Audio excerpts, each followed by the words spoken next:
The bye week teams are solidified. We have to do some more playoff best ball drafts here with more information. So we're going to do it all here. And I'm frantic because I just got a workout in, as I always try to do for the stream. And I'm also already in a draft room on Underdog. So we are hot starting here. Of course, playoff best ball is in the air. Regular season best ball, it's ended now. Our only hope of the big prizes besides regular weekly DFS tournaments, of course, that we still talk about here on Splash Play, is going to be these big playoff best ball tournaments. And this one is going to be the Mitten 3, which just opened. So thankfully, I didn't have to hop into a gauntlet, didn't have to lose $100 to the various snipers we'll come across here on stream. We'll just hop back into the Mitten 3 and talk about, of course, all the playoff odds that have moved. The biggest update since last week, of course, now the Ravens and the Niners have officially clinched the bye. And as a result, we are seeing Lamar Jackson, the presumptive MVP, going at number 2.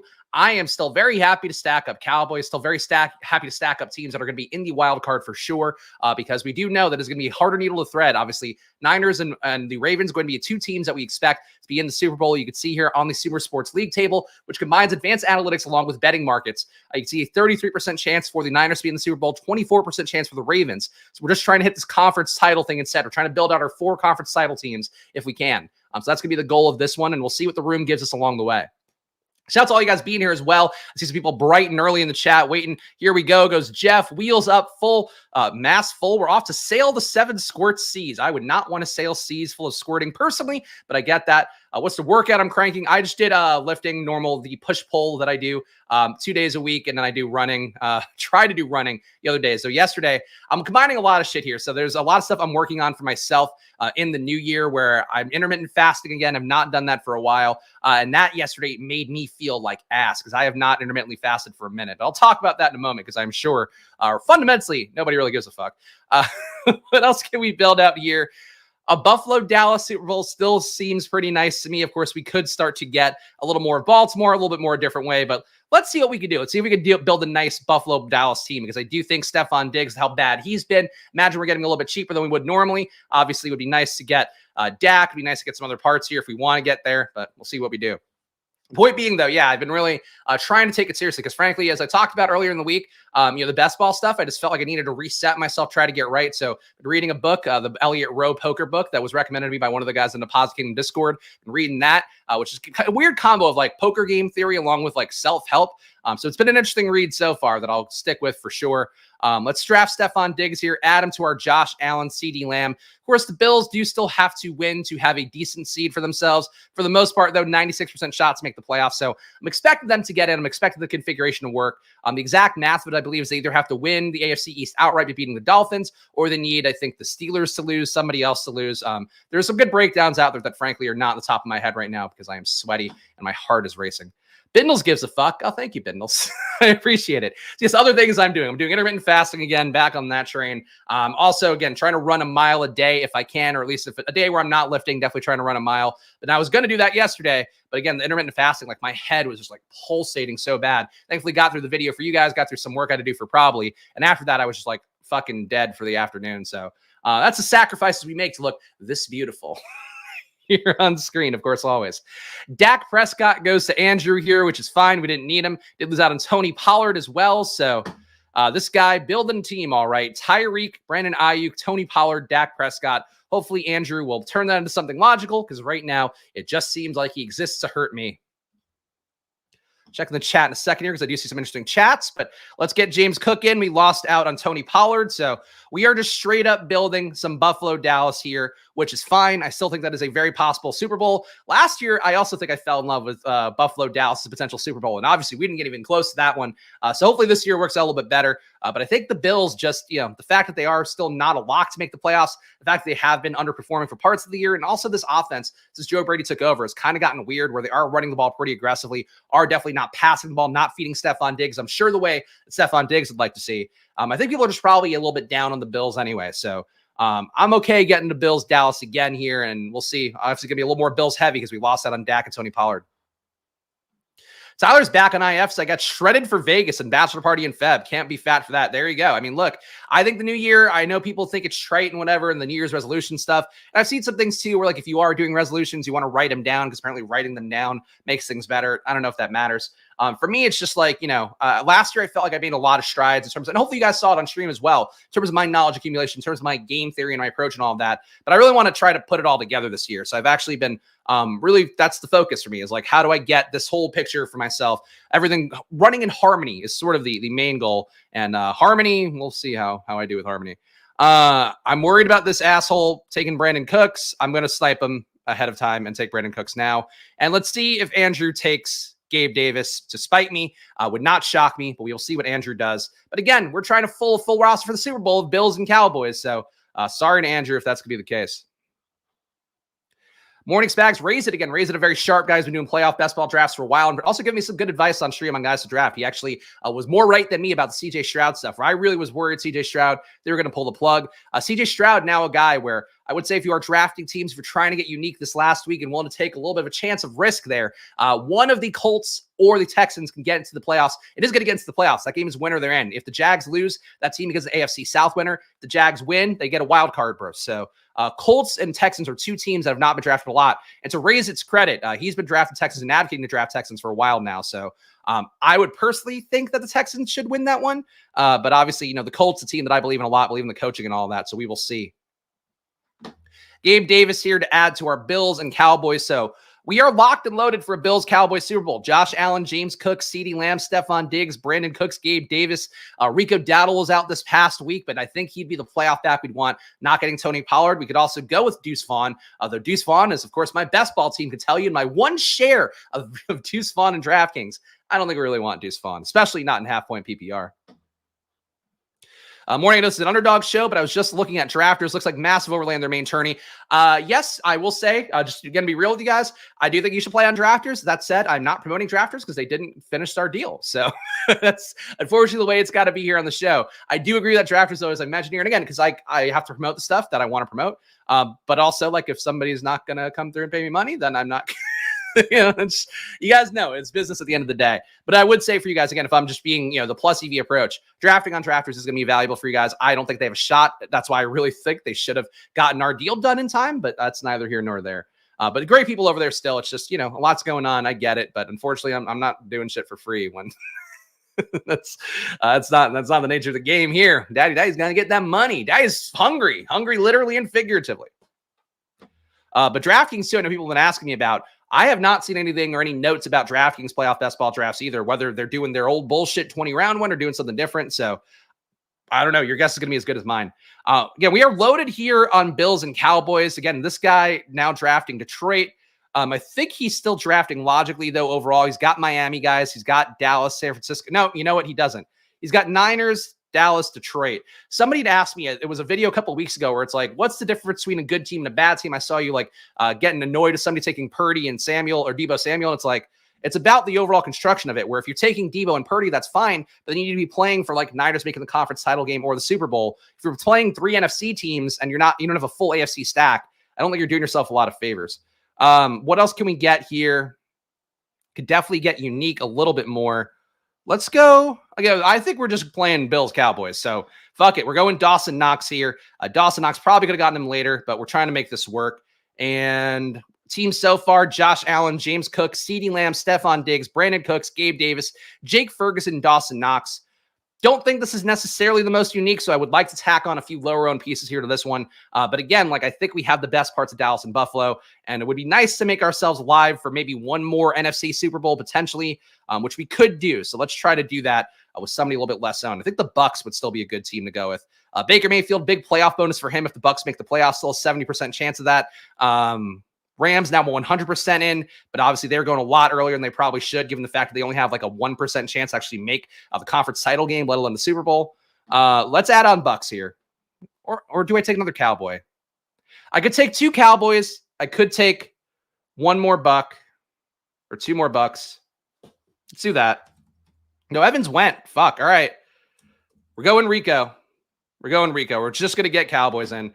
Would have liked to get one of the sneaky NFC teams. I guess the Packers would be another sneaky NFC team that we could get because I believe they're winning they're in. 74% odds for the Packers. They have not been drafted a lot. The Packers are a team where I think in the mitten, I mean, they're still not getting drafted here. So honestly, you could probably draft them in this tournament too. But in the gauntlet especially, I know a lot of people we talked about earlier where you're going up against all these teams that built super teams without knowing that the Niners are going to have the bye, without knowing that the Bills are going to be in the playoffs, without knowing that the Baltimore Ravens are going to have the bye. In the gauntlet, I think one way you can get different would be to draft Packers because if they go on a run here, we know that we now are seeing Jordan Love, Jaden Reed, even though he's banged up. We're seeing these guys hit their fantasy ceilings a little bit more. And the fact that they weren't a team that was in real playoff contention, they weren't getting drafted very much in the gauntlet. I think they're a team that you can go to and have a little bit more confidence in maybe having some upside. Let's go one more bill. Here we go. Now, first round firepower, Super Bowl unique pieces, how I would play it. All right, so I think we did that. We got Latavius Murray, got Rico Dowdle. I think, again, we have 2 wildcard teams, so we have a good shot to get out of this pod. The mitten here is going to be a 1-6 advance rate. I think it's 1-6, 1-6, 1-10, and then obviously the final pod. So that's how that goes. But I like this team. Final team, Josh Allen, James Cook, Rico Dowdle, Latavius Murray, CeeDee Lamb, Stephon Diggs, Brandon Cooks. Of course, it goes away. Gabe Davis, Jake Ferguson, Dawson Knox. One request to Underdog, by the way, before we hit the next full streaming cycle, of course, coming up pretty fast, the big board hitting right after the Super Bowl. Can we maybe not make the draft exit immediately? Would be my ass, so streamers can read their team and still have the board open. That'd be pretty nice. But of course, we are binge drafting here because there's a lot of mittens here. They're $5. We're going to hop in again, another mitten. I'll show you guys the prize structure as well here. 25K to first. Pretty flat one, 12-5 to second, 10 to third. So pretty good structure for $5. And of course, 150 max on this one. Only 15% filled so far. But keep in mind that people really are greedy little piggies for the mitten. So would not shock me if this one fills before next week and we end up with another one. But let's keep it rolling here. One more mitten to go. Of course, if you're not an Underdog, I don't know why you're not at this point watching the show, but please do check out that promo code SPLASH. Double your deposit up to $100 on Underdog. Of course, you get a mystery pick'em with that as well if you're a new sign-up. You can play pick'ems on there. A lot of great drafts. I know the Badge Bros always doing a great job in the NBA. Frankly, a lot of you guys who are probably in the chat as well just crush NBA in a way that I just don't have the bandwidth to do. But definitely, like, investing time on Underdog. I've seen enough people be successes on there with just putting in the work, checking the Discord. Obviously, the Badge Bros Discord, fantastic one. Or they're part of the Deposit Game Discord. Great channel to go to if you really want to see guys that are working hard in the data, even giving away tools for free on there to help people get their exposures right and all that. So a good time to hop in Underdog, I think, in terms of just trying to build your knowledge base and actually make things that are game theory optimal and actually be profitable. All right, another draft coming up here. Would say the later rounds are draft dependent on whether you should take unique pieces from wildcard teams at the end. I mean, I still don't inherently want to take too many wildcard pieces at the end. If you're building like Niners, Ravens stuff, I get that a little bit more. But I still fundamentally think like I would rather make a bet in a wildcard team advancing and getting to the conference title game because that's a likely outcome. Whereas like, you know, you having DK Metcalf going for 40, it gets you out of the pod. But then if he's dead in round 2, it's like you got one game out of him to help you advance. I just don't know how much that helps. Oh, this is the first time I've seen this happen on stream or off. Christian McCaffrey, 102. What a steal. Calf strain must be worrying old Book 27 in the one hole, but we got Christian McCaffrey. I'll take that. I think people are really stoked on Lamar, by the way, now. And again, this is a player take, so whatever. Like, Lamar's still a great play. He's the most likely QB to make it out of the AFC. We have to remember, man, I know this is a player who in best ball had a lot of Lamar throughout the year. Lamar is not all 40-point ceiling games. Like, he had one this past week that won people a lot of money. Didn't end up winning BBM, obviously, but did win the DraftKings Millie Maker. He still had, like, a lot of games that were, like, 15, 14, 18. Like, there were a lot of shit Lamar games in there. So I think flocking to get him at the 101 now is kind of bullshit. It's kind of not the smartest move, I would say. But I get how the industry goes. I get how these markets go. Of course, if people get excited, there's something they can lock in and have confidence in. Oh, the Ravens are going to make the Super Bowl. I can now trust Lamar and take him really early. But I'd rather take another QB, personally. It's a lot. Today's your lucky day. Spags just got off. I did indeed. Look, I'm excited, man. Like, getting McCaffrey at the 102. Like, again, for playoff best ball, there's no such thing as RB piggies there. You could be as much of a running back piggy as you want when you got Christian McCaffrey at the 102. Yeah, Lamar has plenty of floor weeks because of the running backs. That's exactly what I'm saying. Like, that defense is good enough. They get a lot of takeaways as well. Very aggressive on that front. So if you do see a game where it's like the Ravens have that in control, you're getting Justice Hill. You're getting Gus Edwards probably. You could even get, I guess, Melvin Gordon, who I know is still looming around as probably the Deuce Vaughn equivalent for the Ravens, where he's probably not going to be active. But if he is active, like, he can have a fucking 2-touchdown day because it's the Ravens. Ravens in some respects, like, kind of like the new Patriots. And I still like, actually, you didn't see in the last draft. Wonder where Justice Hill is going in these drafts now, because I feel like Justice Hill, that big game, I feel like probably put him on a lot of people's radar. And I personally still think you want Gus for the playoffs, but whichever one you get's fine. You have 44 ADP now for Justice Hill. So definitely come up, but still not as high as I would have thought, honestly, after the one good game. Are the Dolphins underrated in the contest? Yes, because now obviously they're not going to have a bye, and we do know they could shoot out. I think we've seen some worrying things from the Dolphins. I think especially with like Tua stacks. I would personally prefer to have Dolphins being the AFC bring back for an NFC base. Just because of the fact that I hate the ceiling for Tua, and knowing that now, of course, I said that out loud, so Tua will go nuts in the in the playoffs, and he'll have 30-point days. But like, man, that floor was really low for Tua, and the ceiling was not there either. So I personally would rather have like a Cowboys base with Dolphins, whatever you want to get. An Eagles base obviously be great too. I mean, if we take Jalen Hurts, we're probably going to get our McCaffrey through as a bit of a discount. And Hurts is coming down, and he's on the thumbnail.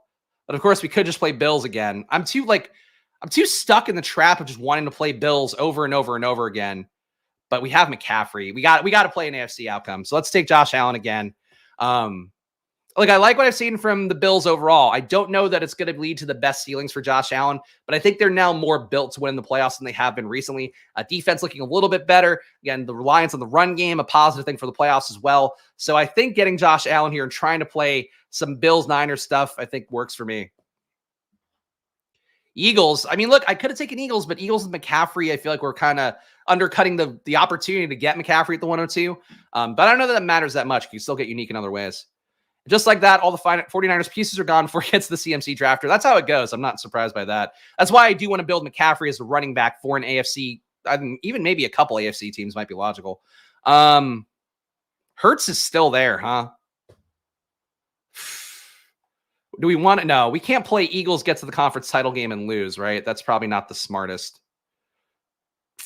Let's just go Diggs. Let's just go Diggs. Let's get the best parts of the Bills. I still want to play a Bills-Niners Super Bowl in this tournament, and I think I feel good about that.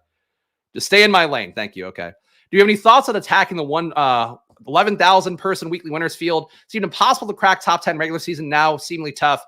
I mean, look, I was not a big weekly winners player. I really didn't love the format. If I were going to play one, I would have played the Eliminator more so. I would say you're probably trying to get game stacks that will last the longest would be my thought. I think you want to be able to play a wild card team or two that are really going to have a shot to advance and then be in round 2, be in round 3, maybe even be in the Super Bowl. So I think that's what you would try to do, is like to give yourself the most shots. You could optimize for the Super Bowl, but then you're competing against all these people that are obviously fiending, to get themselves Ravens and Niners. So I don't know that's the best outcome for you either. I think that overall, I would try to build like wild card teams and really heavy up on the wild card teams.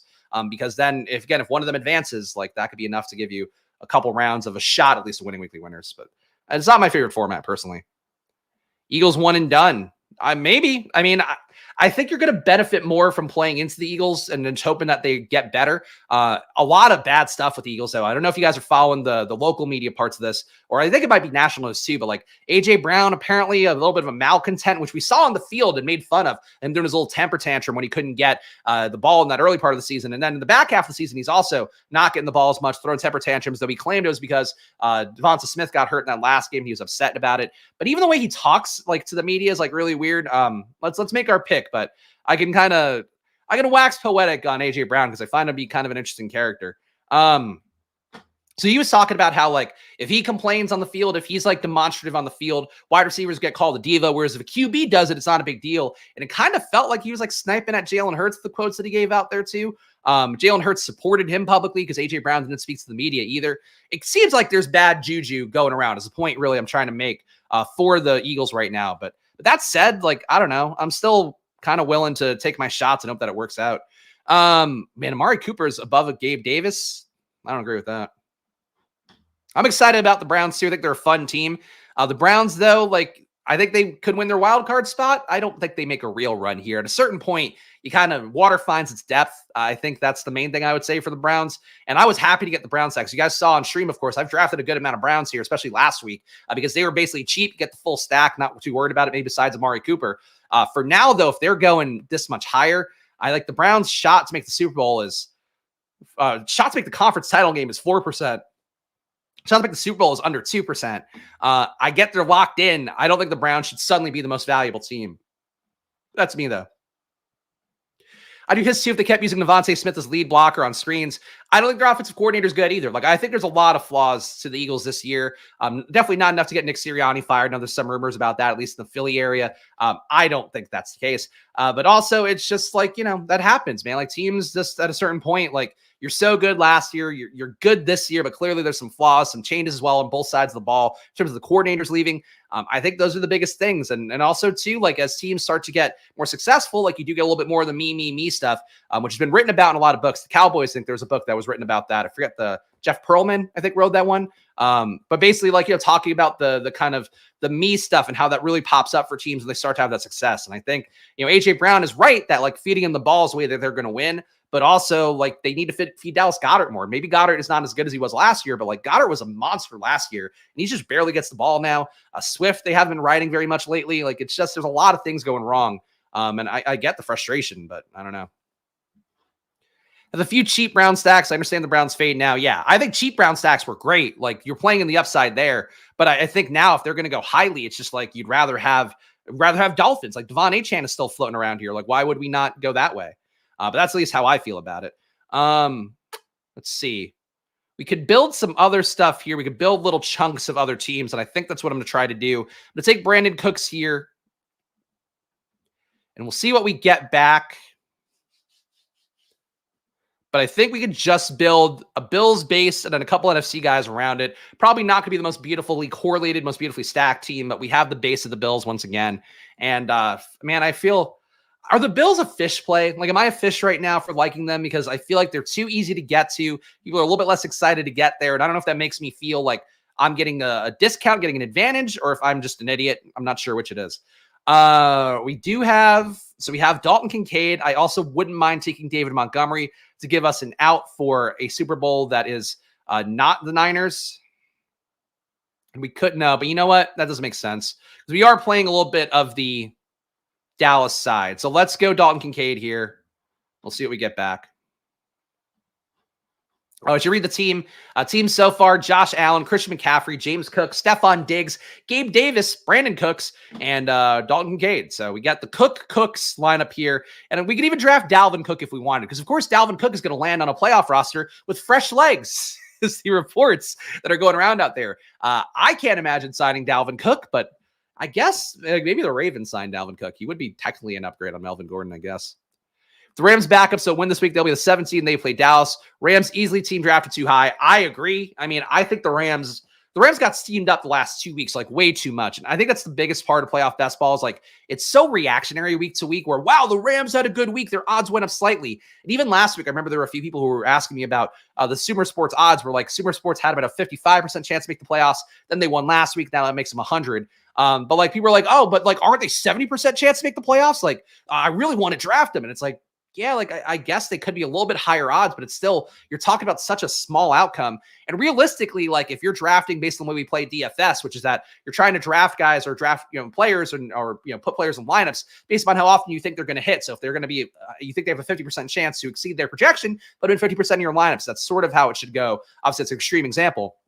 Point being, though, for this tournament, if you're trying to play guys getting to the conference title game, like, you really shouldn't have more than 1% Rams, because they only have a 1% chance to make the title game. So I think there's a lot of flaws in people's processes. I know I have seen some threads. Neil Farley posted a thread of the exposures of people in his rooms, and did find, at least in the rooms that he was in, that people are drafting a little bit less stupidly in terms of, like, being able to actually get 5 guys to the Super Bowl, whereas last year that was like a crapshoot, that a lot of drafts would have 2-3 guys, not even drafting to have 5 guys in the Super Bowl. People are now doing that this year. But I think the one pivot point has been that they're now, like, way too excited to draft teams that have, oh, wow, they're going to make the playoffs. Like, they're a lock to make it. I have to really run to grab them. And it's like, no, their situation hasn't really changed. And I think that's, like, a bit of a flaw.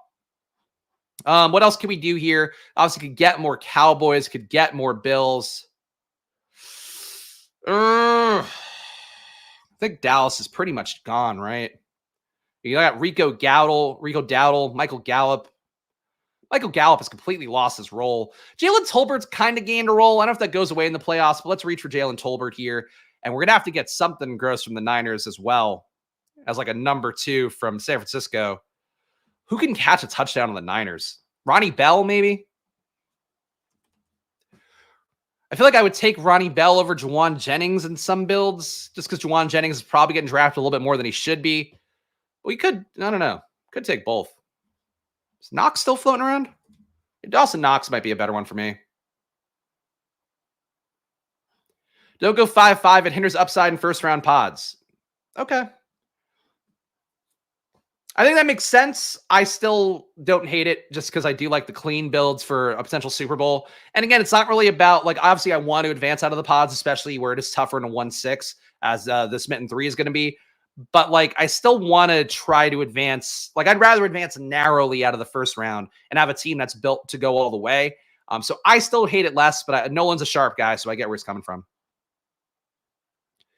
Wow, Raise It thinks that Cleveland is still undervalued. Love their chances in round one. I think they can knock off Miami or Baltimore and make a run. Bills are way better to take in this Mitten since there aren't Bills super teams this tourney. Okay, there we go. So I appreciate that.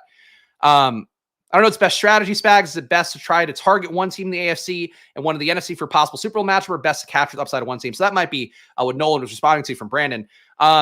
It depends. Like, I think 5-5s of teams that are in the wild card where both sides are in the wild card. If you are getting like the best 5 or at least the best 4, best 3 plus a couple random ones, I think that works. So I don't mind it. I do get like where Nolan is coming from, that it might be a little bit tougher to advance, but I think that's okay. Like, I'm okay having a tough time advancing as long as the team that I'm advancing is going to be a little bit more live come the end of it. But that's the way I would like to play. But guys like Raise It and Nolan might have different feelings about it, which is completely fair. A lot of people are doing a lot more playoff best ball drafts than me. Like, I do some in my free time. I do obviously a lot more here every week here on stream. But I think that's in general like how it is, where people have been drafting since basically, I don't even know. Like, when did the gauntlet open? Like 4 weeks ago, 5 weeks ago. So a lot of people have a lot of bona fides in terms of knowing these rooms, and I certainly trust them on it. Cleveland gave Baltimore one of their losses of the year. They will match up well against the Ravens. Will not be surprised if Browns made it to the conference championship. I don't know, man. I think the Browns are a very fun story. The Browns, I think, are a very I think it's been a joy to watch them. Like watching Joe Flacco. You guys know I just love quarterbacks that drop back, try to get it downfield. That's what Flacco does more than honestly a lot of guys in the league. I think I need a second running back here because James Cook getting through this round is pretty fucking narrow. Man. I mean, James Cook could just carry us through one round. I guess it's not insane to think, but it feels kind of thin. I could take another Niner, or I could take another running back. All right, I'm going to go against what I said, and there is still a shot this team could not make the playoffs, I believe. I'm going to take Travis Etienne to try to make sure I get out of the wild card round. So I'll take your guys' advice on that front. Final team will be Josh Allen, Christian McCaffrey, James Cook, Travis Etienne, Stephon Diggs, Gabe Davis, Brandon Cooks, Dalton Kincaid, Jalen Tolbert, Dawson Knox. So we got some unique pieces. We obviously got that base of Bills where that's all the Bills that are probably going to score points besides maybe Latavius Murray, maybe Khalil Shakir. But what are the Jags? 81% chance to be in. I believe if the Jags lose, I think they could be pretty close to out. They then need a bunch of other teams to lose, if I'm remembering correctly. Fournette, I don't think Fournette gets in, man. Like, if they haven't even dusted off Fournette for more than 5 touches in a game, I don't want to go against Raise It because Raise It's been proven to be right on stream against me lately. But I don't think it's Fournette. I think they trust Murray pretty well, and I think they trust Cook well enough as well, though Cook has fumbled and been pulled at times, but not since Joe Brady's been offensive coordinator. All right, another Mitten 3. We'll probably get 2 more drafts in, maybe 3. Let's do it here. $5 entry fee, of course, $25K to first place. Draft along with me. Let's do it. Let me take a sip of water so I can extol the virtues of teams that are probably not going to go past 1 round. Ah, man. Oh, TM Longacre in this one. Our guy, Mr. Mister. Top 10 BBM finisher in the room. Of course, Splash Play regular. Glad to see it. So you guys are regulars here who are watching this video. Should I have in every video? Should I just be like, yeah, join the Splash Play community where 2 top 10 finishers, DraftKings, Millie Maker, BBM, and of course the BBM3 or BBM4 winner has watched Splash Play. Watch me yell at people who want to draft Dalvin Cook on stream. So should that be the sales pitch here of Splash Play? You guys tell me. But either way, I guess a good call to subscribe. Only winners in the Splash Play community is what we say. Only winners, and then the host who gets the ghost buy from giving good info. Got Raise It in the room, so you can see some other sharp drafters and what they do and how they handle it. And then, of course, Book 27, who I'm not sure how sharp he is based on what he did last draft. We will find out in a moment.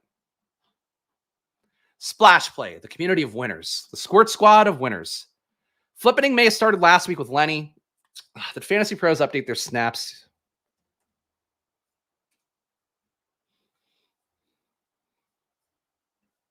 Let's see. I'm looking it up. Fournette had 0 snaps last week. So he went down from 10 the week before. Latavius Murray had 19. James Cook, 38. So we're saying Cook, 2x, Latavius Murray, and then Fournette, 0. I don't think the flipping happened. Yeah, there we go. That is correct. There's Mr. Mister. Mr. Mister, I do have to call it Mr. Mister. And I appreciate the super chat from Mr. Mister earlier in the week. Mr. Mister used to be a paying member here at Splash Play. And then he said, no, I'm good. I don't need that. So don't think I don't know that, Mr. Mister. I update the graphics daily. But do appreciate Mr. Mister. He always gets a shout out from me. He was in more drafts. Again, I think as Pete pointed out, was in more drafts, I think with the both of us than probably anybody out there. So he took advantage of the streamer EV pretty well. Taking the playoff Lenny narrative too far. I agree. But, again, I'm not going to disagree with Raise It. I just don't think there's been a flippening. All right, what can we do here? What can we do to get different from the same shit we've been building? We've seen Jalen Hurts fall enough, so let's go A.J. Brown here. We'll play the Angry Eagles narrative and hope that somehow works out. Will it? I don't know.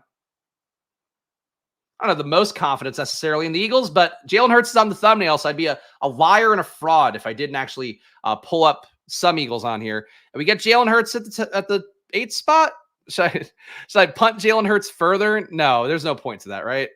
Oh, though we could get Tyreek. We could build out Philly, Miami. That's fun. Let's see if we can push Hurts.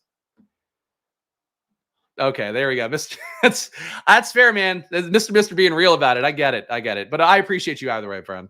Don't worry about it. You paid more at the super chat than a membership is anyway, so we're all good. But I just want as many names on that screen as possible. Now, we've got a lot of names in here from people buying memberships here on the channel lately, so I don't want it to go down where we got like 50 members right now. I don't want to go down to 20 again. I want you guys to keep being in here and making me look like the credits are valuable, like I'm a valued human being. Just push Hurts all the way back around the board. We're trying. I don't think it's going to work, but I'm going to give it a shot. Getting Hurts in the 3rd round would be tremendous. I don't think this room is going to allow that, but it would be pretty nice. And I think if there's a room to try it in, it is probably this room where we do have some sharp drafters and also Raise It's taking a QB. We'll see what these guys do, though. Raise It's taking Kyren Williams in the 2nd round. Obviously, if the Rams advance, like Kyren Williams, I mean, he could pay off a Christian McCaffrey price tag theoretically. I just don't think it's like that high of an outcome or that high of a potential for the Rams to really make headway. I think the Rams have really outperformed. Like, I mean, I've talked about it on stream. I was not a big believer in the Rams coming into the year, at least in terms of like the Stafford part. I took Kupp, took some Puka, took some Kyren, clearly not enough. But I think with the Rams, like I think people are just a little too into what they've seen this year. And I don't know, man. I think that's a little bit of a concern point for me. I just think the Rams could be one and done. I mean, we talked about it earlier, but like Dallas could knock them out.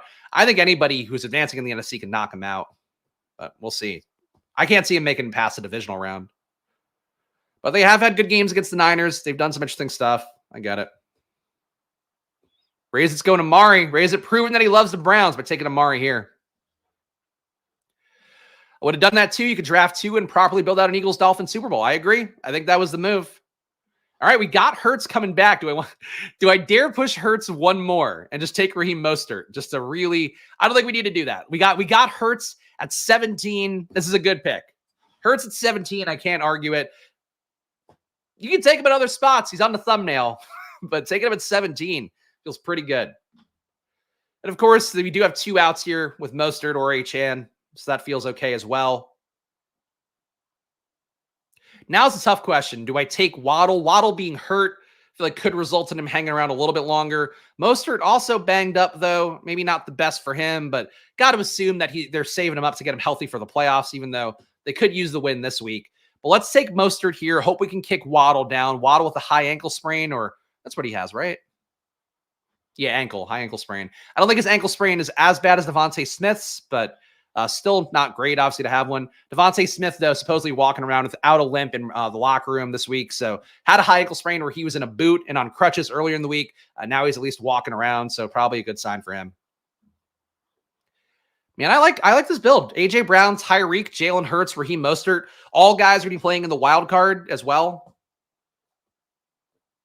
See, I think this is the kind of build where like doing a 5-5, I'd be perfectly okay with. I know, again, people might push back on it, but like a 5-5 of two teams that are a little bit undervalued, that we know have really high-powered offenses, and also guys that have tangible floors and tangible ceilings for tournaments. Like, I like this build a lot. I think Philly, Miami would be a really good Super Bowl too. I also don't think I've seen a room. We got McCaffrey at the 102 here again. Don't think I've seen a room with Hurts go this late. I'm sure there's one out there because there's always one, but I haven't seen it happen in the, whatever 25-ish drafts I've done, maybe 30. How far would two have to drop for me to take two QBs? I'd have to get the core parts of the Eagles and Dolphins first, but I wouldn't mind it. I mean, if we're really playing this outcome, I don't have an issue with it. But I have to get Devontae and Waddle here, so that'll be the tough part. Nerf, probably more live to take Miami guys, I would think. Let me look at Nerf's team again. He's got Detroit and San Francisco, so he's probably not going to take Philly. Let's take Waddle. Oh, this is getting tight, though, because it would be nice to get Devontae and Swift. I don't think we get both. We definitely, it's now all Philly and Miami backed up here. So we're going to lose some ideal parts of Philly, Miami, I would think. So all of Philly, Miami is now crushed up on top. What is Nerf going to do? Nerf. Fun name. Nerf. These are the things that just come out when you're an independent, when you're a solo person doing streams. I guess I watch Liam's streams sometimes, and like he does solo streams as well. And fuck, he took Achan, which we just have to deal with, I think. I kind of think for this build that DeAndre Swift is more valuable, because I think then we capture game scripts that are going to be Eagles dominant. I am going to go Swift over, but can we push Swift down further? I think Smith being hurt gives us a shot to push him back. I'm not sure it's going to work out, but I'm going to take Swift. So Jalen Hurts, Raheem Mostert, DeAndre Swift, AJ Brown, Tyreek Hill, Jalen Waddle. And then it's not going to happen in this room because obviously we have, two guys are in the chat, people know, and they're sharp guys as well. But in some rooms out there, if you were doing this by yourself and you're in a weird room, you could absolutely just, I think, scare people out of Devontae Smith, where if you're the Hurts drafter and then you don't take Devontae Smith, sometimes you'll see in rooms that people then don't take Devontae Smith because they're like, why did the Hurts guy not take him? He must be really hurt, and this guy knows something I don't. So that's something that I think, again, not the case in this room because Mr. and Raise It can hear me in the chat.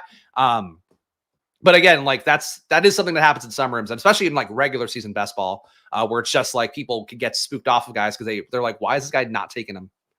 Devontae Smith goes to book 27, of course. What is book 27 playing? So he's playing Detroit, Philly, KC, San Francisco, just a little bit of everything. Book 27 is the kind of guy, which honestly would be like me, goes to a buffet, get a little bit of taste of everything. But he's drafting your teams like that, I would say not going to be the move. And he takes Dallas Goedert too. Why? What did that do for you? Whatever. Stupid draft.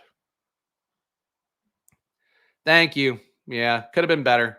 That's what I wanted to do. I agree. Would have been nice to get that. I mean, look, we can take Julio Jones. We can, what are we going to do with this build? I mean, we got 3 rounds left. We could tack on another AFC team. We do have Tua here, which I think at this point is valuable enough. Let's go Tua for second QB. But yeah, that was stupid. He fucked it up for no reason. And this is, again, happens in every tournament. And it's the one guy, of course, who's not in the room, who's not necessarily a sharp drafter. We know that Mr. and Raise It are sharp drafters. Tanner's have been in a lot of rooms I've been into. I don't know if he's in the chat, but book the one not sharp drafter. Kind of doing it. I think he's trying to do a KC Super Bowl and then 2 from each NFC team. Yeah, I mean, look, it works. I get it. I just don't think that's the optimal way to draft. I do really think I would encourage you guys, if you like this stream and you like the way that I talk about this stuff, or at least want to learn more from people that are even sharper than me, some of the legendary upside playoff best ball draft streams, along the one that Kareem did with Pete, I think really encapsulate the stuff and why you can draft some teams like that, but for the most part, not going to be the best and most beneficial for you. Oh, I know who I'm taking. I know we're going deeper down the rabbit hole, I guess, of, should I do that? Fuck. All right, I'm panicking. We're taking 2-touchdown Julio Jones. No, Dustin knows me all too well. Julio, the true alpha. We're taking him.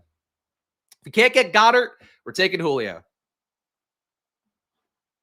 I don't have a badge either. I don't think there's any shame in not having a badge, but I think when you don't have a badge and you draft a certain way, like that's when it's like, oh, here's this fucking no badger here. I don't. That sounds like a race lab. That this filthy no badger coming into the room. But like I didn't have a badge for a while too. Like I've had one for the last couple of years because I've been doing all these fucking drafts on stream. But I get it. It's just the main thing is like you are trying to. You're trying to, if you are a non-badge drafter, you're trying to show people like I'm actually a good drafter. And when you do shit like that, you just kind of ruin the room and make people think you're not a good drafter. So I don't know, but it doesn't matter. If the team wins, then more power to you. Quez, I don't think is in the mix anymore. Like Quez is like Olamide Zacchaeus territory now. And not like Julio's getting a ton here. There you go. Winner VBM4 is badgeless. What a story, though. Fareed, I was catching up on some of the Liam stream because I didn't hear all of it. I watched, I think, like 20 minutes and got in and had to jump off. But being like a semi-truck driver to like pay for your stuff and like poker grinder guy, like I really do like Fareed. Very nice guy. Watch some of the content he's done. I think he was on the Swolecast as well. Definitely a nice guy who I would say very deserving and definitely put in the work as well, where he was not, like he actually had to do a hustle, like a side hustle, if not a full hustle, being a semi-truck driver to like pay for his entries that he wanted to get in because he wanted to max out BBM. So definitely like a nice story. And, I think 1-2, or like, no offense to like the Justin McMahons of the world. I don't need that dude to win. Like, I don't need him in his like stacking in week 17 correlation. You're stupid. Like, no, a guy who actually believes in the stuff that you're supposed to believe in, I think much better. All right, we can get Gainwell here. And I do have one more player in mind for the Dolphins at the end. So let's do that.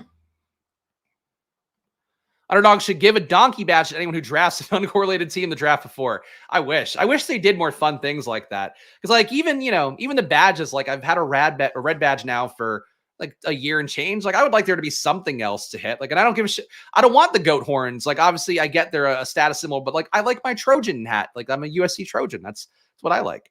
We're taking Durham Smythe. That's going to be our 10th rounder here. So again, I am playing into what Nolan said not to do, but this is how I like to draft, and I'm going to give it a shot. Miami, Philly, Super Bowl, of course, got sniped and some stuff that would have been helpful, but Jalen Hurts, Tua, Raheem Mostert, DeAndre Swift, Kenneth Gainwell, wide receiver, A.J. Brown, Tyreek, Jalen Waddle, Julio, Durham Smythe, again, Devontae, Dallas Goedert would have been nice here, but we got both Philly running backs. I think we did okay. Raise it, asking Flacco or Stafford. I would go Stafford. I'd go Stafford because then you're live for both outcomes for the Super Bowl. But like Flacco, I think you're kind of duplicating the Lamar part. So I wouldn't, for me, I think Stafford was an easier choice there. And my 11:30 early claiming I had to take a dump. In reality, I came to hang with the Squirt Squad. That is dedication from our guy, Robert Griffin III, and I appreciate it from all of you guys who were here. But we got another draft hit, so I got to keep Ross happy. He's doing his fake dump, so let's do it. Playoffs, Minton 3. You know the deal by now. $5 entry fee, $25K to first. Who could resist? Room already filled. Let's go. UD needs more badge customizing. I've grinded my ass off. The options are minimal for my liking. Like, again, I love my dog avatar, but it's like, I would also I do like on drafters where you could put in like your own avatar. Like I'd love to have a Splash Play logo on here, but I get it, the dog thing. And I as I've talked about here on stream before, my beloved Labrador Callie, who unfortunately we're fucking coming up on year 2 of her passing away, which makes me feel stupid. Like, I don't know. I know we've talked about pet stuff before on the streams, but like when your dog passes away and then it's like, oh man, like I can't believe my dog is still dead. It's like 2 years later, but I still have a Labrador for that reason. So a Labrador and the little Trojan helmet are my 2 things on Underdog that I can't ever foresee changing unless they allow you to put up a custom avatar. Then if they did that, like then I'd go, sorry, my deceased dog, Callie. We have to get off the Labrador and I have to put the Splash Play logo up for branding. Besides that, Labrador and Trojan helmet will be my brand on Underdog forever, as long as I can. Oh, here we go. Should be aligned to dog activity, like a rabies vaccine tag if you draft 100,000 teams. I think that's the part that I kind of wish that Underdog leaned into more. And obviously do with the game types and all that. And let's draft our player here. So Lamar at 3, given that we've seen him go 101, 102. I think we got to take him here. So let's do Lamar. Let's see what we can build. I'm actually curious to see how I would build this team with Lamar. We obviously do. All right. Nickel wants Dallas and Baltimore. I have no issue with that. Believer in Dallas. Dallas, I think, has shown a tangible ceiling throughout the year. Obviously, they've regressed a little bit recently, but like what they did versus Detroit, I don't know. Could have been a bigger game, but I really do like Dallas and what they're doing. That said, Dallas without CeeDee Lamb feels kind of hollow. So I don't know. Any plans for a new pup? We basically just inherited a little puppy at my place, and I'm starting to get attached. We want to get one at some point, but I think we're going to wait till my other dog, Penny, who's even older. She's 13, turning 14 this year. Oh, good. A guy took Josh Allen and Jalen Hurts. Oh, we're in one of these drafts. Johnny Sunquest. Okay. Okay. What do we do? What do we do? I mean, A.J. Brown's a little bit less appealing now, I'd say. And again, I don't like Dallas without CeeDee Lamb. I think if you don't have CeeDee Lamb in that, what are you, fading CeeDee Lamb for a bunch of rounds? I don't know that that's it. Okay, I know what I'm going to do. Fuck the Hurts guy. Let's take A.J. Brown, and let's hope that I get something good back here. Rake City. Rake City. Good idea to wait for your current dog to go naturally. My pup inflicted an injury on my previous old soul. Wow, that's tough. That's a downer. My Penny's a hound pit mix, so I don't think that would ever happen unless we got another pit mix. But even that, like, we would be getting like a golden, I think would be our next dog. But yeah, like, I don't know. I would be nice, I think, we'll see Penny through and then we'll get to that. But I don't know. The dog, like, Luca hung out with my brother-in-law and his partner's dog. And like a little puppy who just like he chased around, was really excited, a Labradoodle mix. So I was like, oh man, like he probably would love a puppy right now, but we don't fucking need more work around the house generally. So I wanted a Monra to come back. Of course, Jax takes him, so that's a bit of a downer. We're running low on NFC options. I think this is going to be the time that we have to get. I know what we're going to do. Okay. I got to take Baltimore guys at some point, but let's do Devontae Smith now. Let's do Devontae Smith now. And then we're going to get a low NFC team along with these Eagles is what I'm going to try to do.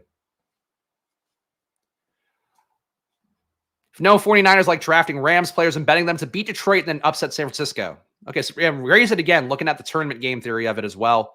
The A.J. Brown pick, you're betting on Philly to beat San Francisco in round 2 and 3. Okay. I think that's obviously the bet. I'm comfortable with that bet if I don't have any Niners. Like, you're playing that outcome anyway. I just need to figure out what my second NFC team is going to be because we have to go down the table a little bit more. I'm kind of thinking Bucks, though I don't know. If Raise It knows, tell me, are Bucks and Eagles likely to play in the first round? Because that is not, my brain is not there yet in terms of the potential matchups. I'm going to take Swift here. And when are there like Ravens that I have to miss out on? We missed out on Zay, missed out on Gus. So we're going to have to get some later Ravens, which is fine. If DK ever opens a playoff best ball tournament, that'd be correct. To draft Melvin Gordon in round 16. Then you're taking Charlie Kolar on DraftKings in round 20. A lot of ways to go on DraftKings. Don't take Bucks if I'm betting on Philly. Okay, there we go. Packers. Yes, I said that earlier. Packers. Let's do it. Playing that Packers-Ravens Super Bowl is really an outcome. But it really is like a Packers-Eagles NFC title game, which I think works. And yeah, that's right, because they can't play in the second round. Or I guess they could play in the second round, but not likely to play in the second round. Mark Andrews, I agree with Mark Andrews. I think he's a perfectly fine play as well. He's already been back in the locker room and stuff. So there's a chance he might be available in the divisional round, actually. But of course, that won't stop people from taking Isaiah Likely, which honestly, I get. Likely's been good. All right, what are we going to do here? We got to get some Ravens in. So I'm just going to start reaching for guys. Do I want to take Likely as well? Let's get Justice Hill. I feel like Justice Hill could get sniped for me, and I don't want that. So we lost out on Gus. So got to get Justice Hill here. And again, I'm reaching pretty heavy for Justice Hill, 44 ADP, taking him at 27. But I'm doing that because I'm going to take a game stack of a team that people aren't taking. So that's the logic for that one if you're curious. Andrews is a skeleton key. I hope so. I hope so. ADP value with A.J. Brown. I think it was a good idea to try to build that out. I think so too. Obviously, it would have been nice if this fucker didn't take Jalen Hurts, because then we could have gotten a Lamar, A.J. Brown, Jalen Hurts team that would have looked a lot better. But But, you know, we're figuring out the Ravens part of it. And for the Ravens as well, like obviously Zay Flowers is like clearly the number one receiver. You would like to get him if you can. But if I don't get Zay Flowers, like I could take Aguilar, I could take Odell late, and I don't really think you're missing out on a tremendous amount with that. Zay is the most talented. He's the youngest guy, but there is something to having some playoff bona fides, I think, for guys like Odell and Aguilar. And Bateman is still a receiver. He's got no playoff bona fides, but he's a guy. He's a guy. Rather go Andrews than Likely. I think Likely's earned himself a role. Like I think Likely has earned himself something for sure. But who knows? All right. Nerf took Likely anyway, so we're not going that way. That's fine. Let's get Odell. Got to get, yeah, had to get at least one Raven. I think I have to get two ideally. And then I'm going to have to build out Green Bay now, I think. Oof. I hope Green Bay makes the playoffs. Otherwise, this team, a little bit of a waste of some nice ADP values. Bateman finally reaches the ceiling in the playoffs. I hope so, man. I like Bateman a lot coming out of Minnesota. I think was where he came out of. Like, I thought he had some good things. His rookie year, too, showed some flashes. And then just the injuries. And then obviously drafting Zay Flowers. It's like there wasn't ever really a shot for him to get where he needed to go. We could take another Eagle here, but then we're really running into, got 4 rounds left. We got to draft some Packers. And would like to draft one more Raven. Yeah, let's just start planting a flag for this shit. Jordan Love, come on down. We're your team. For these people who are not in like this chat right now, who are not watching the stream, like Johnny Sunquest here is like, why did he take Jordan Love when you could take Josh Allen, Jalen? What a fucking, this team, man. Josh Allen, Jalen Hurts, Kyron Williams, Jahmyr Gibbs, Devon Achane, Puka Nacua. Somebody really wants to make $10 advancing to the second round. What a fucking dipshit team.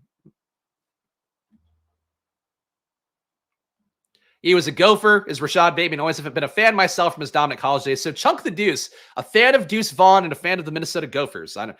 What else are you over? Because you're a Cowboys fan overall, right, Chunk? Give me all your fandom, Chunk. I need to understand. Did not expect there to be like, big Gophers man myself here, though. Hey, more power to you. I don't think I've heard anybody talk about Minnesota football in a while. All right. You can, man, there's so many tempting options here. But we got to get these guys. Aaron Jones at running back to help us out. Nolan gets it, man. That's why, too, like the advance rate stuff, I know we talk about a lot. And there are people that really got mad at me for saying, like, your advance rates don't really matter. And that's like a thing that people use to cope. It's like, no, like legitimately your advance rates just don't matter that much. Like it's important, obviously, like to be advancing at least with average or around average. Like I was on Underdog as we talked about this year. But like if you're building teams that are made to like get all the way, like you're fine then. You don't really need to sweat it that much. And I think that's sort of the part that people miss. Here's the tough part with this build. Jaden Reed hurt. Christian Watson at some point has to come back in. And if we're talking one more week and the Packers making the playoffs, I have to think that Christian Watson is back. And we all know I'm in the bag for big Christian Watson. He's limited in practice. Let's do it.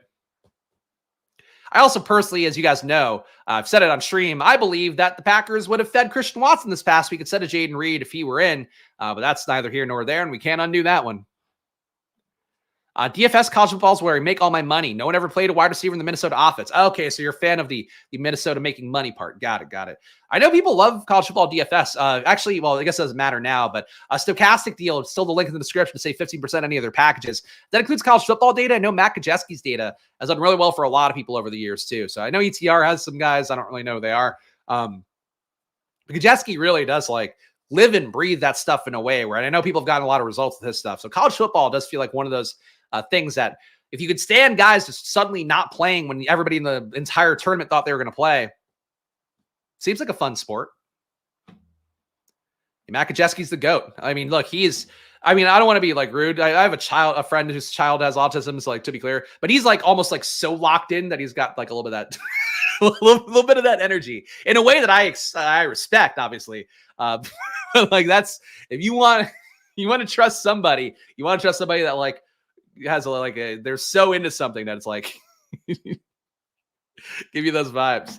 We're taking Aguilar as our final pick here. Could take another pack. I mean, Jaden Reed is still around, right? Who's more valuable to me? No, because we need another Baltimore guy for the Super Bowl potentially. So that's what we're playing here. Packers are going to get us through and somehow make the conference title game. And then Nelson Aguilar will bring us the glory in the end. Final team here, Lamar. Tucker Kraft, I don't think is a great play just because I think that we're going to see at some point Musgrave get back in. He was almost back in last week, I believe. So I wouldn't go that way personally, but I think he's still perfectly valid. All right, let's read the final team here because I did not do that. And should I do one more? I don't know.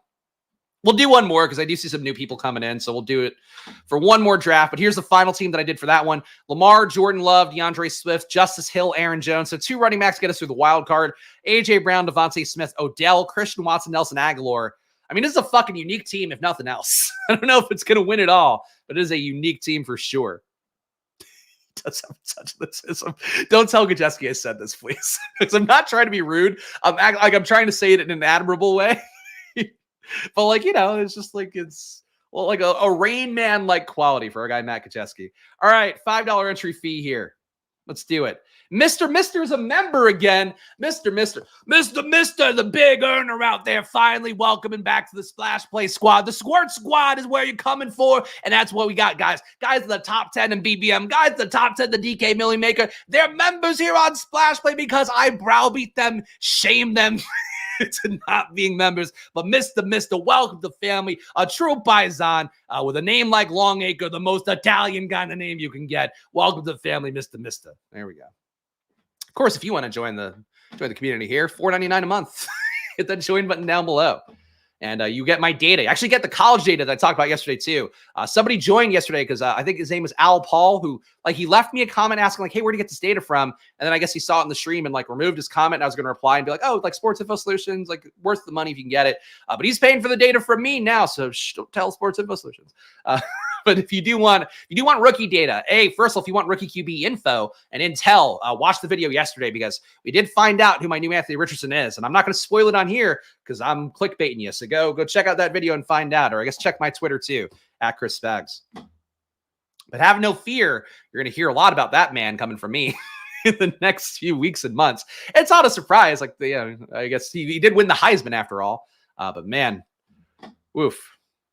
Saw Spags in my draft and had to check YouTube. Yes, when in doubt, Tanner. If it's not late at night, when I'm baked off my ass, though, I will say, part of me reading that poker book, that Elliott Rowe book, I am now trying to not smoke weed before building lineups, even though in the past I've felt that's added value to my process of thinking about things outside the box, calming my nerves and all that. Yesterday was a really weird, I'll talk about it in a moment. What do we do here? What do we do? I mean, we could try to take the other Niners. It's just going to be so fucking competitive. But we'll take Debo. Let's give it a shot. See what Tanner does. Tanner could also take Ayuk and Purdy, and that'd be completely fine and happens a lot at the turn, so I get it. Bucs versus Miami, all Florida Super Bowl. I think I built that out on stream a couple weeks ago, so I'm with you. All right, so we could take Purdy, but then we're going to have a QB who's on the bye, and I'd prefer to avoid that. Let's go Debo and Ayuk, and let's see what this room gives us, because we do have some different guys up top. We have some badges who maybe will stay out of the way of the Niners. I would think that this guy is going to take McCaffrey and Kittle potentially. But this guy took Kittle, so it actually might not benefit him to take Purdy. See what these guys do. Telling him he has autism energy and meant it as a compliment. That's a new one for me. I mean, look, man. There's like a focus that comes with it. Like, you know, I hear, like, I've read a lot of the threads on Reddit about it. You know, like the things that they get passionate about. So I think that's where that comes from. But you're right. You're right. What's this book? Can't Stop Smoking Weed and Making Lineups. Low-key has ruined my entire social life, but fuck 1-800-CAMP. Oh, chunk. The book is, I think it's called A Game. Hold on. I'll look it up here. Elliott Rowe. Yeah, A Game. Oh, you can see that I did search for it for free first before buying it. But it is this one, A Game Poker by Elliott Rowe. $10 on Kindle. But I've been enjoying it. It is a good read. And again, shout out to, I think it's a 4-2 Offsuit is the guy's name on the Deposit Game Discord, who's sent me some nice chats in the past. But I think he's a poker coach in his own time. So definitely a guy that you know, I was willing to listen to. And he's given me some sharp stuff in the past. So I figured it's worth a read. Me reading a book. What a magical world. But yeah, it talks about basically like, you know, because this guy has coached up like top poker players and like high stakes guys in poker, and basically talks about like what the approach looks like and trying to treat things, not just really for poker, but, you know, everything gambling related as well as just in general life, and trying to use the approach that gets you there and treating it more like a professional athlete and taking it seriously. So yesterday I was playing the NBA night slates because I can't play NBA main slates because frankly, it just cuts into my time as a parent and helping out around the house and all that. So we can build, all right. Can't build good Niners. Could build mediocre Miami. I'm doing Miami. I'm doing Miami. So we know we'll get some wild card points here. That looks pretty good. But yeah, so basically last night I was playing the NBA slate, and within the last 10 minutes before the game started, because again, I'm playing the late slates because I can't play the main slates, like what's his face? Nikola Jovic got ruled in last minute as a starter. And Jovic is a guy that like, I use my own projections for NBA. I use the minutes projections with Stochastic. Jovic is a guy that grades out well, like really well for me. So I was like, I got to jam this guy in. So I had to like redo everything last minute within the last 5 minutes before lock. And Jovic still was in fucking 55% of lineups in the big tournament. But basically had to do that. And I think if I were high, I think I would have been like a few seconds off where I wouldn't be able to get it where it needed to go because the projections, the minutes projections from Stochastic were taking too long to update. So it was one of those things where like I did kind of see the value in it right away. So I'm trying to make that my approach for now, but you know, your mileage may vary. And the book also talks about like poker players that like some guys just get hammered. Some guys go out the night before, especially in that World Series of Poker run in Vegas where like all the guys are going out hard and then hitting cash games in between the tournament tables and all that. He was saying that like some guys have results there, but you'll see over the 3 weeks of the World Series of Poker, the 4 weeks, whatever it is, that like by the end, the guys who are like going out really hard, like they lose their focus a little bit and they get like kind of, they're not as in the game as they could be. So it's been a focus point for me here, but the mental game stuff, because like as you guys know, hopefully from watching these shows, like I think my takes and my analysis and stuff, and also like the game theory I think of DFS wise has been strong, but like this year I just felt like I'm missing something, and it could just be the variance run bad. Like my process has been a much sloppier in the past and had better results, but with everything sharpening up, the tools sharpening up, and all of that, I just don't want to be like, and this is going to be mean, but there's a guy who used to do shows with that Stochastic, Fast Eddie Fear, who's very sharp at NBA, but then couldn't play DFS because he's working for a European DFS provider. And like, when you're not playing the game actively, regularly, you're not playing at as high of a level, you kind of lose that skill a little bit. And I don't want to lose that part of the skill, because I think that's an important part of what makes me a good creator, is like, that's why I can make fun of the fantasy flock guys. Cause like, yeah, he can win a best ball tournament or whatever for high stakes if things luck box for him, but he doesn't know DFS. He doesn't, like, he's not smart. Like he doesn't, smart about YouTube optimization, not smart about football. So like, I can't like be worse than those guys. Is basically how I feel about it. All right, so let's see what we can do here. Obviously, Tua going to be the pick for us here. I have no issue taking A-Chain as well, or A-Chan, excuse me. I've been high for the majority of my drafts. The focus is an issue sometimes, but it just makes things more enjoyable overall. I agree. Like, I think if you're playing and you're willing and you're playing for entertainment and all of that, I think that's fine. If you do want to make strides in your game and you have like goals to hit, I think that's where, you start to get a little bit more into that part of things of like, what do I need to optimize? Like, what do I need to do to make myself better at this? And, and I will say, like, do you think Utical's getting baked and doing stuff? Do you think, like, talking about DFS guys, do you think Utical's getting baked and doing stuff? Do you think that, like, Whistles Go Woo, who seems, might be a narc based on what I hear, you think he's getting, like, I don't think so. So, like, I see the logic in it, and I'm giving it a shot for now, but we'll see how it goes. Definitely an adjustment for me, though, because, like, usually when I'm done with the day, and honestly, sometimes throughout the day, like, I'll take a hit just to, like, kind of keep my vibes right. And sometimes it does help me focus. But like at night, it's like now I'm trying to just like, if I'm playing an NBA slate, I'm going to wait until the NBA slate starts, and then I'll smoke and just do my own thing. But it's your mileage may vary. Again, like the guys who are fucking hammered off their ass hungover can still win a World Series of Poker, but you make it a tougher needle to thread for yourself. So like if you do have like goals for the stuff that you want to hit, maybe you don't do that as much. I don't know. But you can make the same case for like me streaming and doing drafts, I guess. But I don't think it's minus EV for me personally. I think the pressure of having to put together good teams kind of balances out like me having to produce a show and click around and do the whole thing. So I don't know.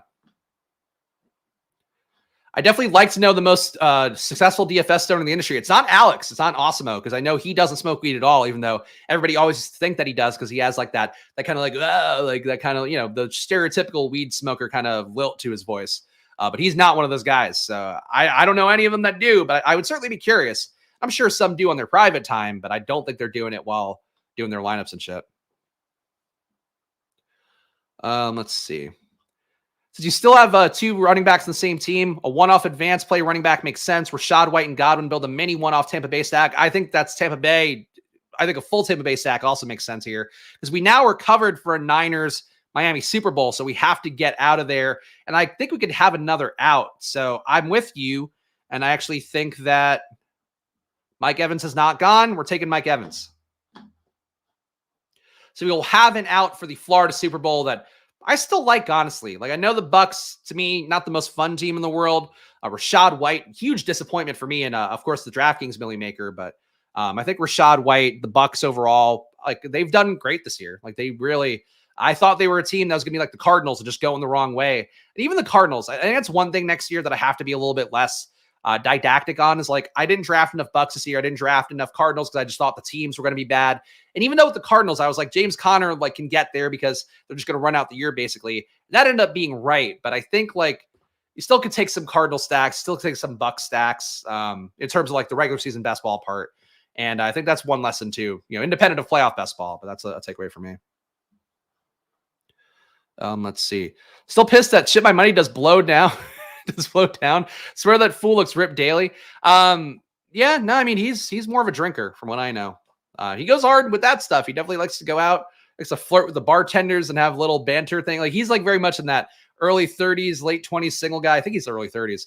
Single guy mode where it's like I go to the bar and I try to chat up the bartenders and I'm like, man, I remember those days. Did not have the bankroll that Shit My Money had back in those days, but that's his world, man. I enjoy doing shows with Shit My Money whenever I had to fill in on Stochastic because like he's a character. He's definitely a character and also just so sharp.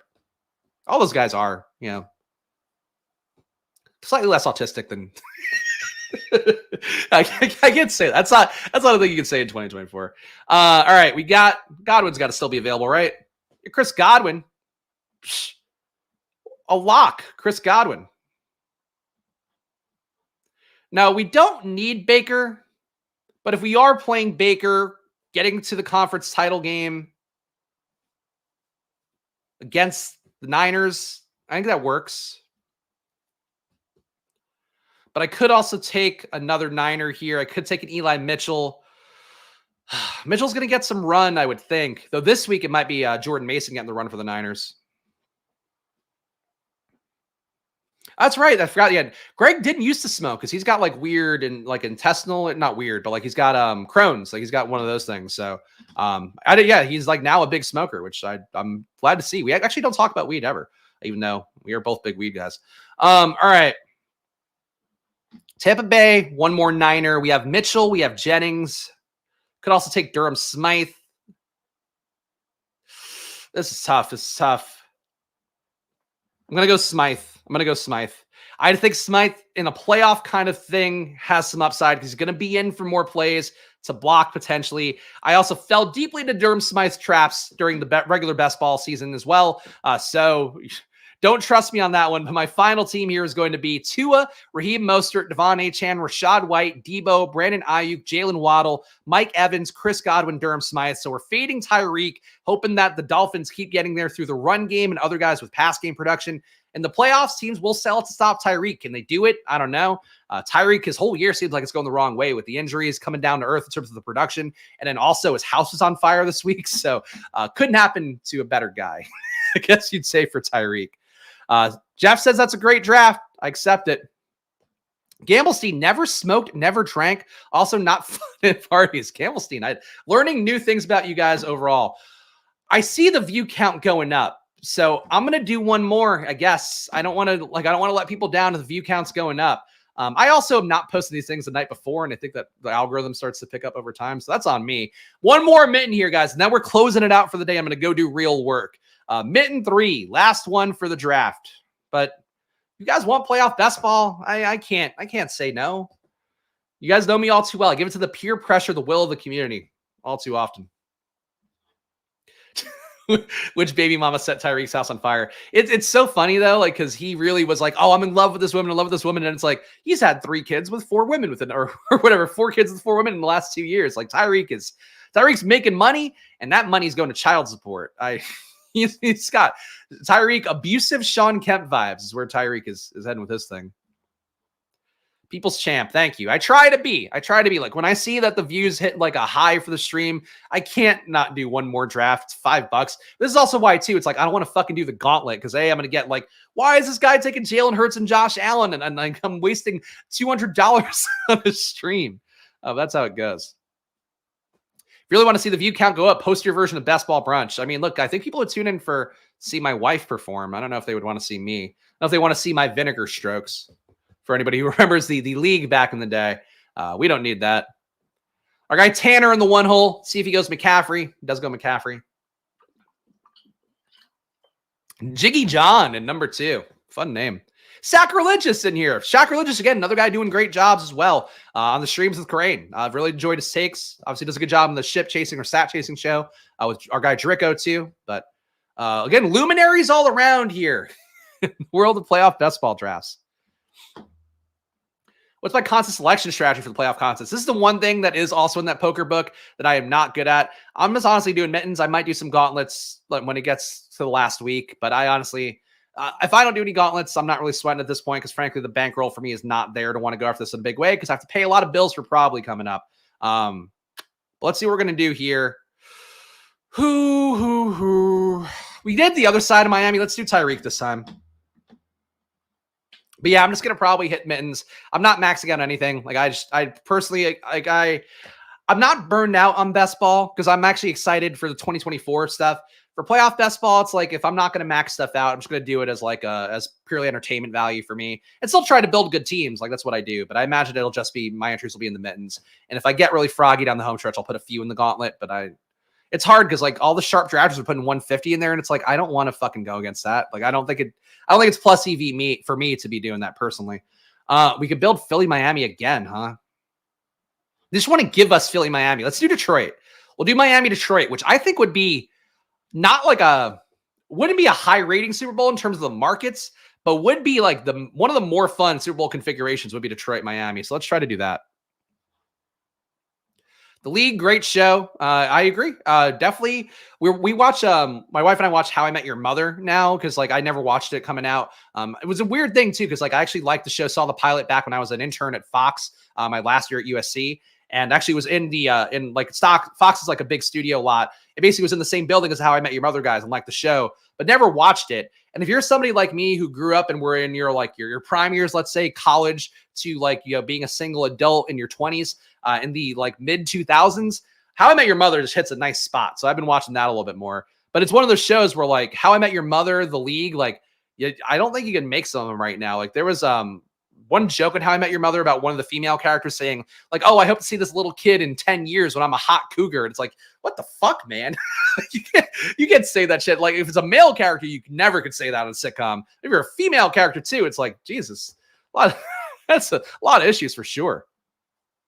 Just realized I did the splash play draft and dropped by to say hello. There we go. Sacrilegious. You missed me saying nice things about your shows with Corain and how much I've enjoyed them. So also, again, the show with Drico, our boy Drico, love him very much. So shouts to Sacrilegious. Sacrilegious, again, a very sharp guy. And I will say for him too, a very sharp drafter. And he does play off best ball drafts a lot more, I believe, some of the other formats out there because he finds it very beatable. So if you do find it to be interesting to you to hop into one of these drafts, Sacrilegious, I'm sure, would push you towards it. Raheem Mostert on the scene once again. Love the Miami-Detroit stack. 2 late QBs, easy to stack, good Super Bowl odds. I agree. Super Bowl odds for these two teams. I should be doing this actually every time I build. That's something to pick up, but we'll do more next week. Dolphins, only an 8% chance of a conference title game, 3% chance being the Super Bowl, but we'll take it. And Detroit, under 10%. But still, like, again, we're talking 10% versus 1% versus less than 1%. So, like, I like Miami and Detroit a lot more. And I think the ADPs are like pushing a little bit too much towards the Rams. And we're talking like, 8 times more likely to make a conference title game or a Super Bowl. I don't know. Like people's just enthusiasm is a little bit too high for some of these teams where they like the recent confidence in the last week makes them want them that much more. And I would rather have Detroit and Miami in a lot of different configurations, but I'm in the bag for both. So that's the one caveat. But honestly, like these two teams as well in the wild card round, like if they advance, like you're in a pretty good spot. Wait, Buffalo fallen in this room, huh? Diggs and Cook. Jeez. I'm taking Gibbs here, but you could really make a case to take Diggs now. 6 picks after ADP. Who's got Josh Allen? All right, so this guy's... So this guy's team is going to be pretty sick. He's going to have Allen, Diggs with AJ Brown and CeeDee Lamb. That's like an early gauntlet kind of build that guy's going to get. So good for the Prodigy here in the 3-hole. He lucked into a really nice one. He's probably going to get cooked on the way back as well. I would hope if he's smart. And the Prodigy, I don't usually know or observe other people's drafts that closely. You can see Sacrilegious building a nice SFKC thing as well, so kudos to him. But this kind of build, I feel like I've not seen land this nicely within the last few weeks of doing drafts. Snipe him. I mean, if he doesn't take James Cook, I feel like you have to. Okay, he took James Cook, so we could have sniped him if we wanted. Let's take Waddle here. Man, Detroit, Miami is real fucking clean. If you think back to, where these guys finished throughout the course of a year, and even where we drafted them in best ball last year, we're now talking, I got basically 4 second-round picks in regular best ball and 1 playoff best ball lineup. So I feel really strongly that Detroit, Miami, I wouldn't hammer it because it is still, again, it's under 10% outcome for these guys to get where they need to go for you. But, I think that's a really live combo to hit. I'm excited to see how these teams finish, how these guys stick the landing. Because, the Prodigy's team is one of the better teams I think I've seen built, at least, based on the players that I like. And the build that I like.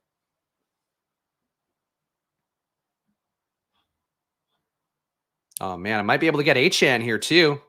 Take both running backs. Take both running backs for both teams? That seems fun. Let's hope nobody snipes me on Tua, because nobody has any skin in the game for Miami, but we know how these rooms go, so it would not be shocking. So we got to get at least one of Tua or Goff, and I'm very open to both, but Montgomery, I think, is a more important piece for how I view this. A Laporta, too. Man, this is tough. This is tough. But this is a room where hopefully guys will stay in their lanes. Jiggy John is the one I worry about. The Prodigy takes Laporta. Why? You had such a perfect little team for yourself. Ah, man. Miami, Detroit, it's only $5. Yes, it's only $5. That's why, again, that's why I'm not doing gauntlet drafts here. Gauntlet drafts, I just do not want to burn. Do not want to burn with all the sniping here. And if that had happened in the gauntlet draft, I would have been really mad at the Prodigy. But I think he's just going to build... He's going to build a Bills base with some of the best parts of NFC teams, it looks like, which is fine. This draft strategy, though, I think is perfectly valid. It's just if you want to make enemies in rooms, this is the draft strategy to do. Where you got really lucky with sick picks and you need to get greedy and take even more to upset other people's teams. Is he going to take Goff? If he takes Goff, he's an idiot. But we'll see what the Prodigy does.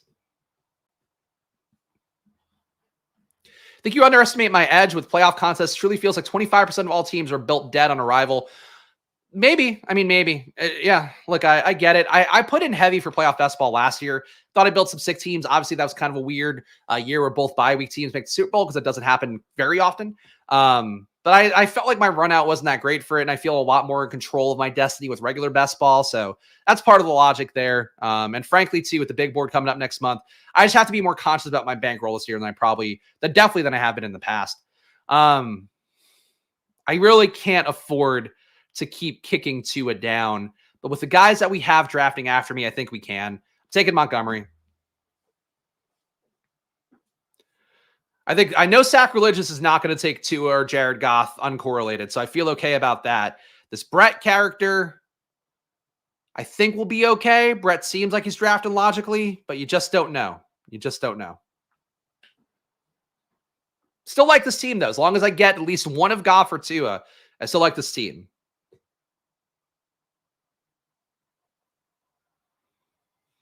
Sacrilegious takes Flacco. Man, he's doing some... Sacrilegious is just on a different level of 40 chess. And I'm probably a little bit more wow, Sacrilegious, man, because I have watched a lot of his content with Karain lately.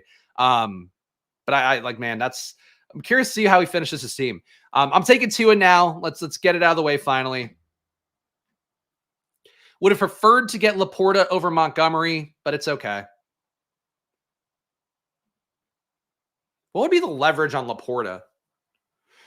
Jameson Williams, I guess. Maybe Josh Reynolds. Because there's not a tight end. I'm not going to draft like Zylstra or James Mitchell. So I think Laporta... I think the running backs are probably the biggest leverage on Laporta, really. All right, guys, we're wrapping up. It's going to be our last draft here. So before you go, please do smash that like button. Of course, if you're not subscribed here on Splash Play, please do that. We're on the march now to 4K subs, 5K subs, 10K subs, 1,000,000K subs is the goal here on Splash Play. And of course, going to do it the way that I do shows. It's not going to be me doing waiver wire videos to get there. Not going to be doing YouTube shorts. If you want to hop in here every Monday to Friday, get good takes out, get the best data-informed takes that I could possibly give you at 11 a.m. here, you're going to get it here on Splash Play. So please do subscribe down below. Join the journey here, of course, that we always talk about. If you want to improve in your fantasy football play, do it alongside me because you're never good enough. Even if you win it all, you're never good enough. Just got to keep going. JMO or Reynolds, I agree. I will definitely take one of them, if not both. And probably Durham Smythe again, knowing me. All right.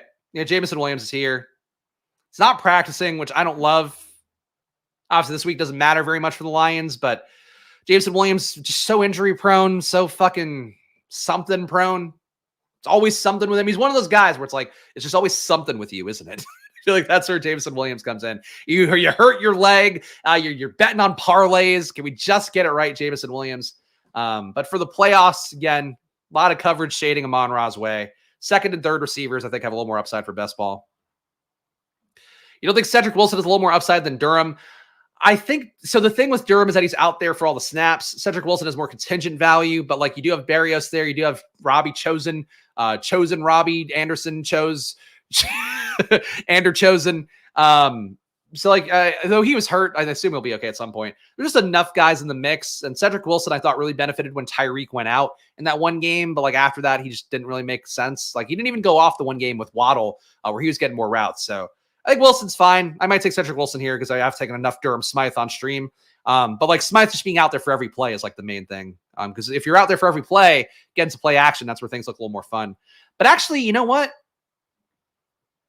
I think this is a Goff build now. Because we could trade. These guys could just swap back and forth for an entire run of the Super Bowl. So I think that it might have been more appealing, and it probably might have been smarter to take another receiver just because we need these three to really carry the water for us now. And in Jameson Williams, if he gives us one spike week, we're good. But I like the build. I like really the concentration of this build. So I'm going to go with that. Jameson Williams ends up being this year's Gabe Davis. I mean, look, I would take a Gabe Davis ceiling game from him because he's not even hit that in his career. The final team, Tua, Jared Goff, Raheem Mostert, Jahmyr Gibbs, Devon Achane, David Montgomery, Tyreek Hill, Amon-Ra, Jalen Waddle, Jameson Williams. That's our final team. Also think with Hill and Waddle, Wilson doesn't make as much sense. I agree.